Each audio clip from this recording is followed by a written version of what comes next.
Welcome to SimplyRN. This video is for educational purposes only and not indicated for clinical use. Today's topic is hemorrhagic stroke. Hemorrhagic stroke accounts for about 13% of all stroke cases. Even though hemorrhagic stroke is less common than ischemic stroke, it is associated with a more severe morbidity and higher mortality.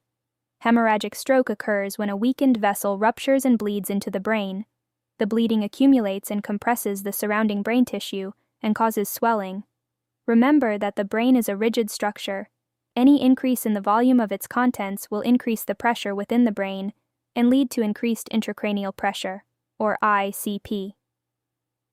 The two most common types of hemorrhagic stroke are intracerebral hemorrhage, or ICH, and subarachnoid hemorrhage, or SAH. ICH is bleeding into the brain parenchyma and is often caused by rupture of an aneurysm, which is a weakened blood vessel. SAH is bleeding into the space that surrounds and cushions the brain and is often caused by hypertension. A hallmark sign for SAH is a thunderclap headache, in which patients may describe it as the worst headache of their lives. Presentation of hemorrhagic stroke is usually acute and progressing.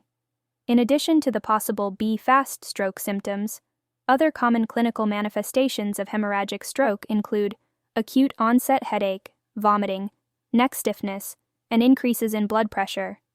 Interventions. As with any types of stroke, airway, breathing, and circulation are always the priority, especially in hemorrhagic strokes.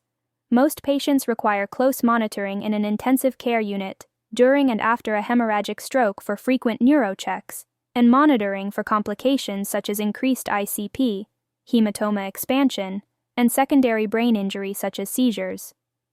Controlling blood pressure is very important because hypertension in the setting of ICH leads to poor patient outcomes.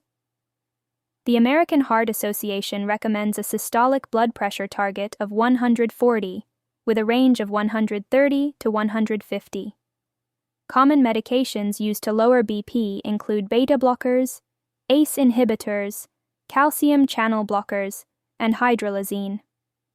CBC and clotting factors should be checked to assess for needs for transfusion, and if the patient is on anticoagulants, a reversal agent should be administered to prevent further bleeding. Examples of reversal agents include vitamin K for warfarin, protamine for heparin, or fresh frozen plasma for elevated INR.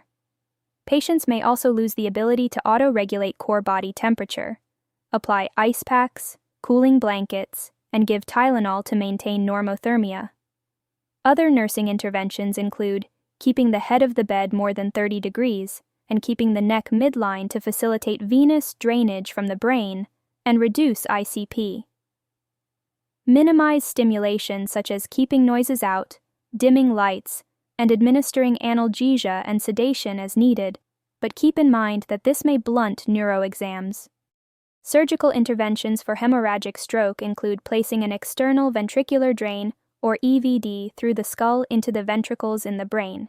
It is a device that allows for monitoring of ICP and drainage of CSF for those with hydrocephalus, which is buildup of CSF in the brain.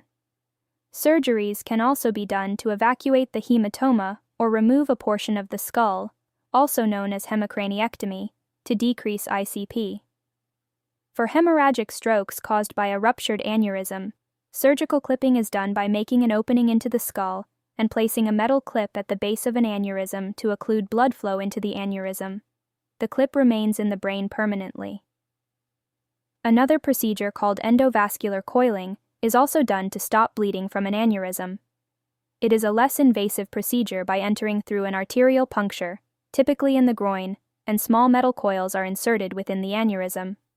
Blood clots then form within the coil, blocking blood flow into the aneurysm and preventing it from rupturing again. If you find the video helpful, please comment, like, and subscribe. See you next time.